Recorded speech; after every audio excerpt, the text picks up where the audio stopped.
College Football 25 is dropping this week, and I wanted to drop a video that explains really what makes a good offense in Madden and what makes a good offense in college football. Now, we're going to be showing this in the game Madden because college football is not out yet, but I did want to start kind of preparing you guys and talking just about some good content that I think will be very, very helpful whenever the game first comes out. So, that being said, what makes an offense good in Madden? What makes an offense good in college football? There's a couple of key things.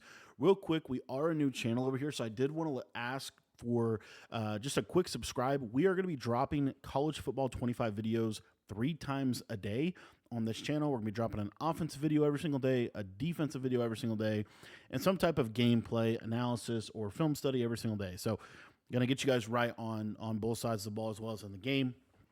But obviously the most meta offense in Madden really for the last ever.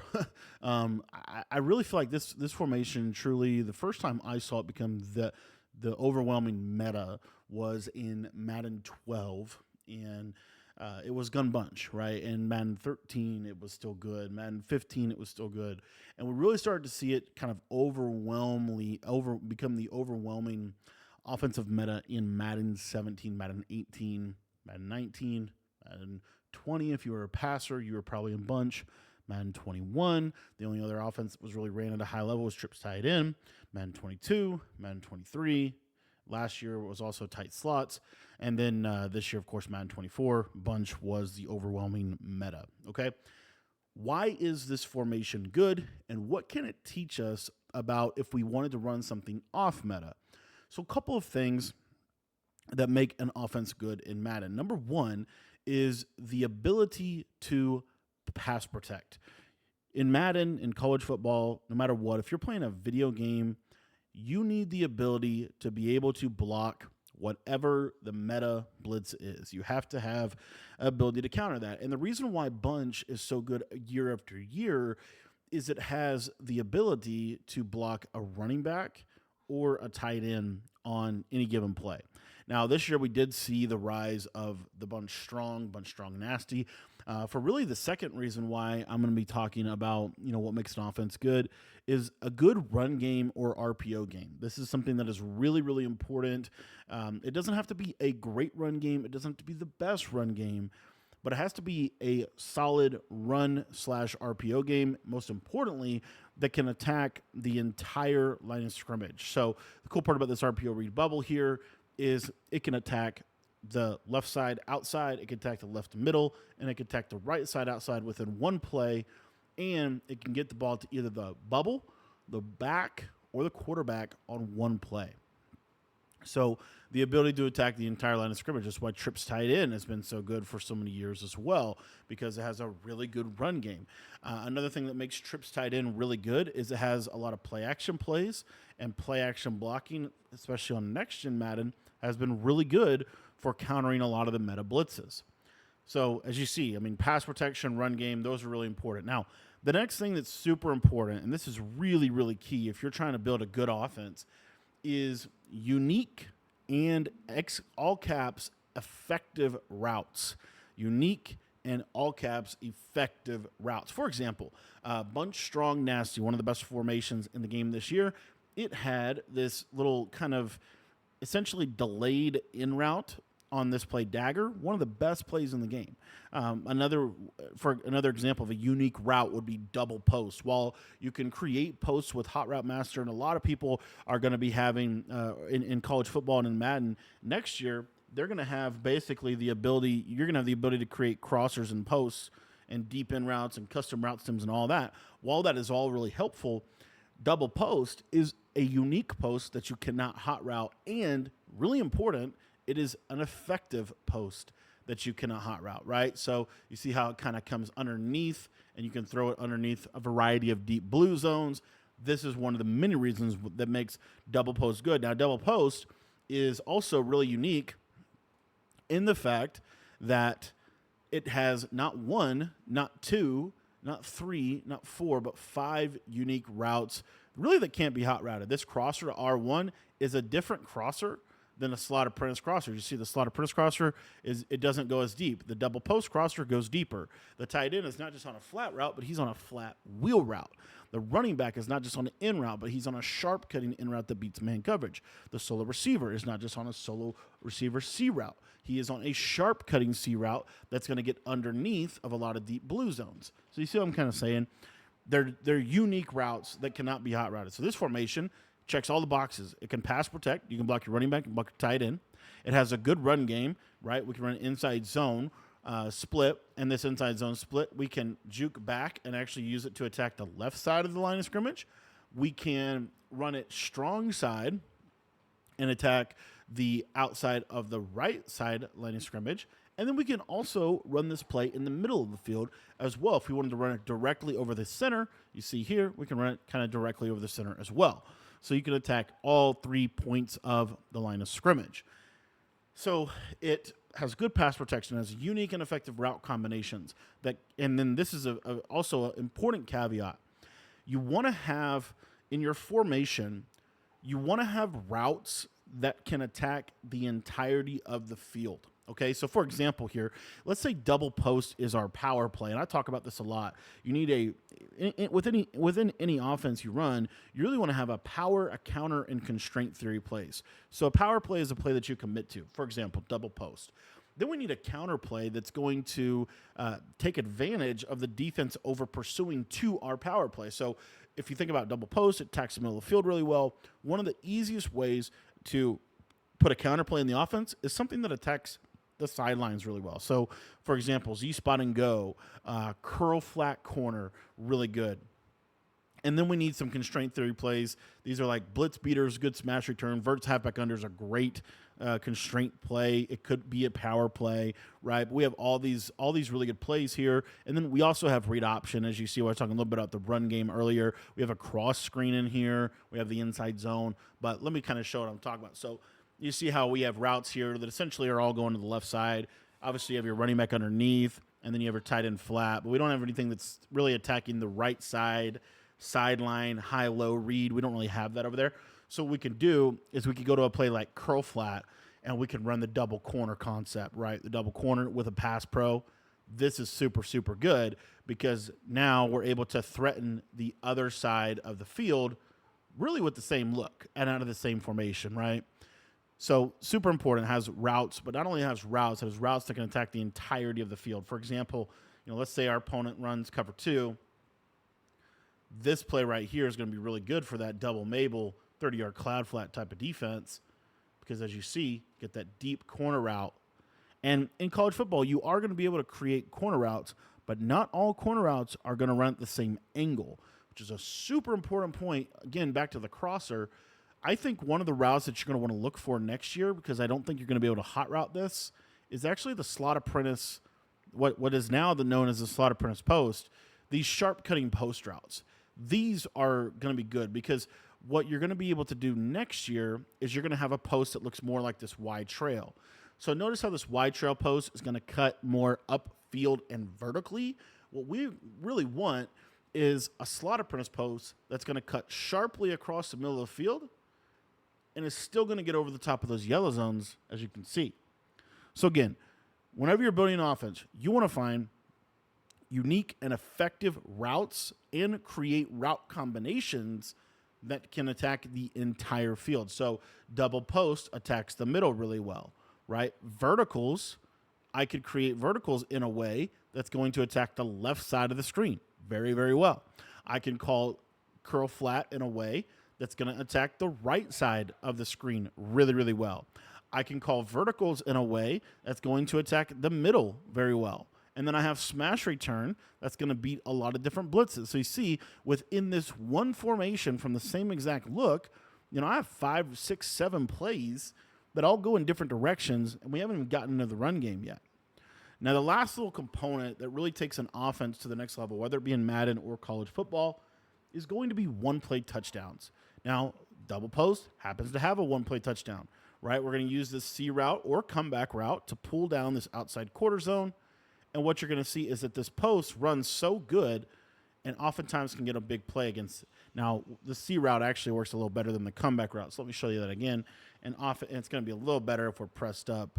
We'll press the coverage. And so what you'll see here is you have this big play, one play touchdown type of potential against a very popular defense. Cover 4 is a very popular coverage.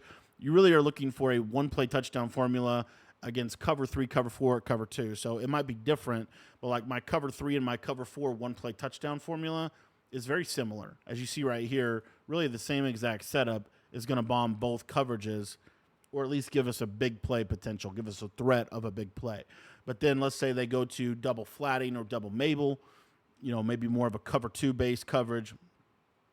If they were in a situation where they're going to do something like that, this might play double post really, really well. But maybe we go with a combo, like this, for example. And now what you're going to see is that the skinny post can split. And you are going to be able to do this in college football because you're going to have the ability to put those posts and those custom route stems. You're going to have full access to that. So, that's another reason why, bunch is good. There's a lot of reasons why bunch is good, but the main ones are, the pass pro, the unique effective route combinations, the big play potential, the run game. The run game is not great, but it's good enough, and it is a threat.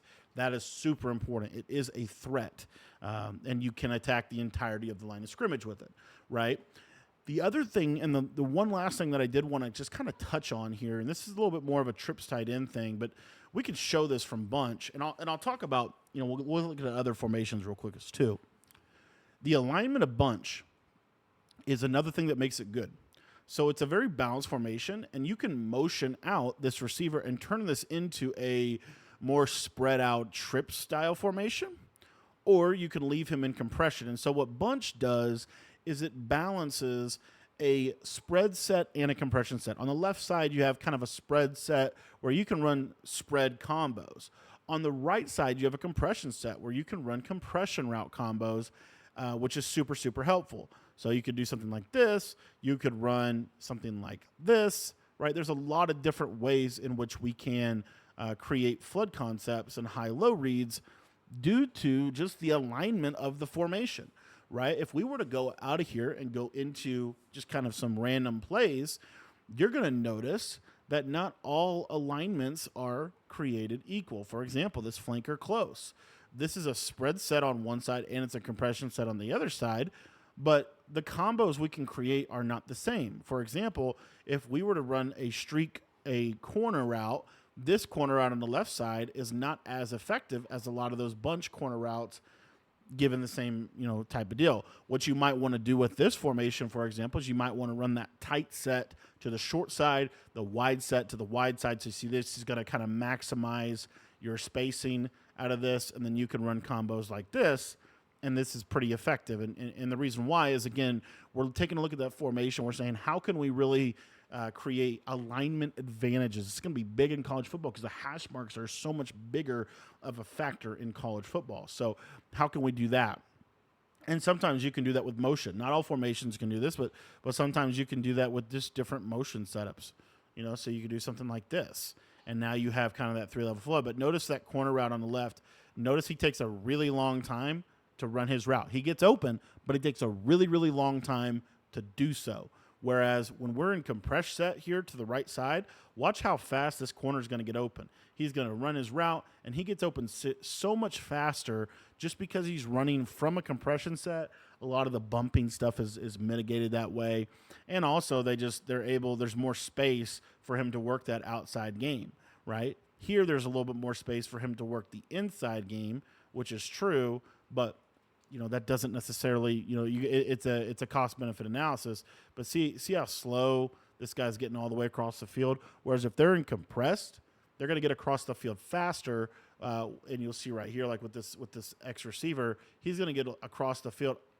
See how he gets across the field pretty much almost as fast as that guy runs a corner route. It's another reason why, you want to really look at the alignment. Again, I'm not against spread sets. I actually prefer to run spread formations. It's just in Madden and I believe in college football as well, there are pros and cons to that, and you have to kind of weigh that. You have to understand alignment. For example, trips tight end, there are some things we could do. Like if we wanted to create more of a doubles look, we just motion this guy across. And we now can do some things like so, which is going to really space the field well and put the defense in a tough position to be able to stop a lot of what we want to do. That's why trips tight end is one of the best offenses every single year. It's not just because the game favors trips tight end. It's because the trips tight end has good pass. The only years that trips tight end really aren't good is the years where the pass protection is not effective, which is really kind of effectively this year. But they do have a unique and effective route combos. They can attack the entirety of the field. This very similar to bunch. It's spread out here on the left side, and really on the right side, it's kind of compressed if you just kind of think about it. Also has a really good run and RPO game. Has great big play potential. But a formation. Let's take a look here at Y off trips. Let's just kind of take a look at some of these random formations and just kind of explain what I'm thinking as far as like what this formation can and cannot do. So as you see here, we have 4 strong to the right side, but if you just look at this, we would have to run this with our quads to the wide side of the field. That's step 1. Step 2 would be, we can't really threaten that left side seam with anything other than a quick drag on the solo side. We don't really have any quick hitter to the left side. That's super, not ideal. Really you're kind of stuck into running combos like this. And then look how long it's going to take that tight end to get out there on that corner route, right? And then they can kind of zero in on the tight end. That's why a formation like this, to me, is not as good. It's not bad. It's not as good as bunch or even U trips, where you have kind of the same alignment. But over here on this left side, you have the running back here, and you have the solo receiver on the numbers, which allows you to do a lot of different things from a motion snap perspective, and even from just the routes that the game is going to give you. These are little things that make a big difference in terms of how you're going to call and really run your offensive system. Another thing is the alignment of the formation is going to very much so affect where the routes run to. You notice there that the running back, like if I was to run a running back streak, he's actually going to run into the slot receiver, even though this is one of the best route combos in the game. If you do it from a spread set like this, see how he runs into him, and the user can really kind of defend the running back streak and the post within the same breath. Whereas if I was to do that same exact route combination I just showed you, but we just did that from bunch strong nasty, and let me just audible over to it and kind of show you. Now, because you're in more of a favorable alignment, they're not gonna the timing of the routes is gonna work so much so that they can't use or both of those things. So those are some of the things you have to think about. Again, it starts with pass protection. You have to have the ability to block. And in some years of Madden, you can just block with a running back and a block. Like this year, you don't really have to have a running back and tight end on both sides. In previous years, you did. But, again, the biggest thing here, is you've got to be able to block. You want to have multiple different ways in which you can block if you ideally. And then you also want to have the ability to put a lot of stress on the defense by creating space, attacking, the deep left sideline, the deep right sideline, the intermediate, the high low in the middle. You need to be able to attack the entire field with your route combinations, with your route tree, and they need to be able to get there faster, right? Oftentimes, that's another one of the big problems. Like this combo right here is actually a really good combo, but watch how long it takes for this post to get there, whereas double post is going to do that significantly quicker.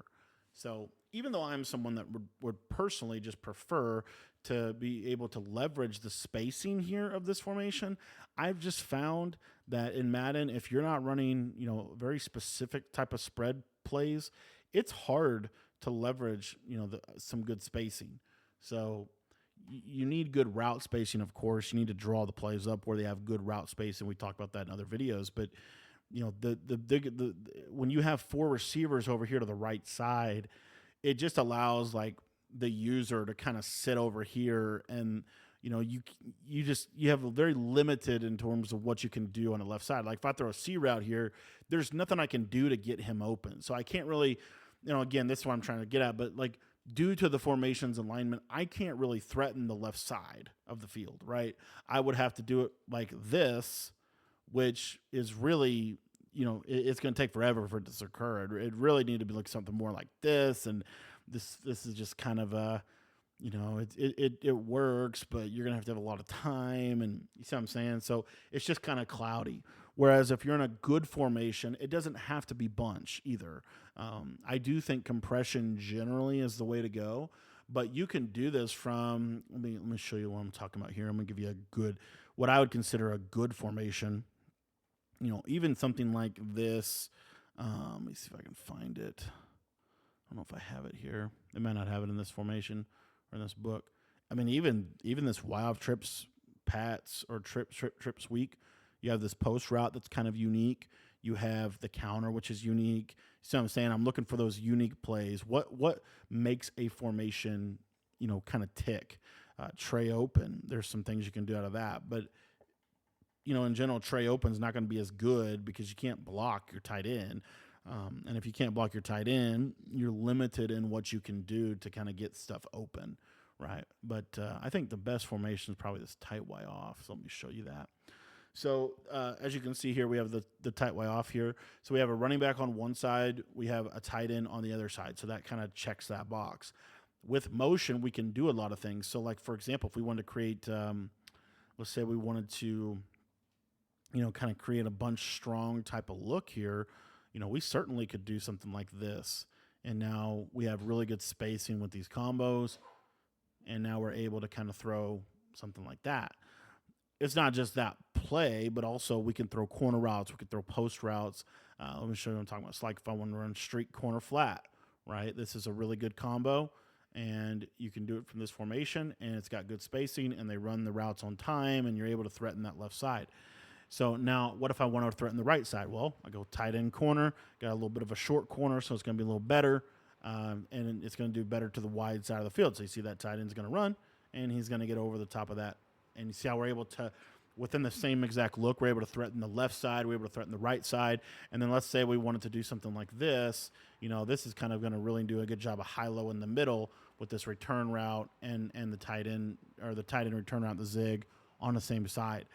So bottom line, guys, is you can do so much with your offense if you have unique routes, if you have good alignment, if you have good pass pro, if you have the ability to stretch the field horizontally with the run game at the line of scrimmage, something like this little RPO game. We can not only just threaten the run, but we can threaten that RPO little quick flat. These are all reasons why offenses are good, right? And so when you're looking for your formation, you're trying to say, why would I run this formation? What does this formation do better than other formations in this game? What's the what's the real kind of power of this offense? And then very closely to that as well is, does it have unique and effective routes and route combinations? And you have to ask yourself, can I attack the entire field with this offense? That is super important. Is there a better offense? That's also, I think, an important question to ask. Does it have the big play potential? So like this formation checks a lot of boxes. It does a lot of good things, but I don't know that this formation has a lot of one-play score type of potential. Why? Because it doesn't have routes that allow for that. It doesn't have a big hitting post. The post routes from here are shorter. They're shallower, right? So those matter. Those factors are very, very key in terms of what makes a formation good. Why you would want to run this versus that. Well, it's because this formation, and we actually did find this little post here, but this formation doesn't have a big hitting post on the left side like it does on the right. It has more of a sharp cutting post. So again, biggest thing here, guys, you can do whatever you want to. I'm not telling you how to play Madden, how to play college football. I'm just telling you this is why this is why people gravitate to bunch, to trips, to U trips, to bunch tight end, to tight slots. Those formations have powerful routes, whereas a lot of these formations, for example, like normal Y off, what's the power route on this play, right? What's the route that you have to really, like, the defense has to really care about? There's not really one. So that's a big thing. The run RPO game really does help if you can run the ball. That's super helpful, but then also, you want to have route combinations that attack the entirety of the field. You want to be able to block the blitzes. And then you really need to have that one-play touchdown. I think a really good offense is going to have, that one-play touchdown potential, that if they're consistently just sitting in a cover 3 or double Mabel cover 2, you can take the top off the defense. So that's what makes an offense good in Madden and in college football. Wanted to drop this video for you guys. I hope you enjoyed it. And if you want to check out the rest of my college football content, make sure you sub up to the channel. You can get all my ebooks by joining our school community, and I'll link that down below. That's for Madden and for college football. It's only $10, and I guarantee you it'll make you a better player.